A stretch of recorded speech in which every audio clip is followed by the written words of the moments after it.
Hi, நான் தான் நிமிஷம். இன்றைக்கி நம்ம என்ன பார்க்க போகிறோம்னா, பிளெண்டரில் வந்து ரெண்டர் வியூவில் வந்து எப்படி ஸ்கை பாக்ஸை வந்து எனபிள் பண்ண போகிறோம்னு பார்க்க போகிறோம். அதுக்கு ஃபஸ்ட்டு வந்து எடிட் மோடில் ப்ரிஃபரன்ஸில் டைனமிக் ஸ்கைன்னு சர்ச் பண்ணுங்கள்.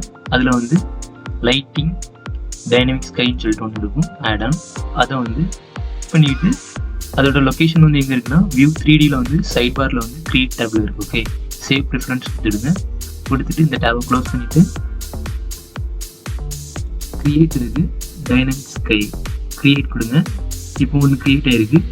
இப்போ வேர்ல்டு இதை கிளிக் பண்ணி டைனமிக் 1ன்னு இருக்குது, அதை கிளிக் பண்ணுங்கள். இப்போ இது வந்துடுது. இது எந்த வியூவில் அது தெரியும்னா நமக்கு சைக்கிள் ரெண்டு ரேஞ்சில் வச்சுட்டு ரெண்டர் வியூஸ் போங்க. இதில் வந்து ஸ்கை வந்து எனபிள் ஆகிட்டு இதில் கலர் வேணும் நீங்கள் வந்து அட்ஜஸ்ட் பண்ணிக்கலாம். ஏதாவது ஒரு கலர் வந்து இப்படி போட்டு எனபிள் பண்ணி செக் பண்ணிக்கலாம்.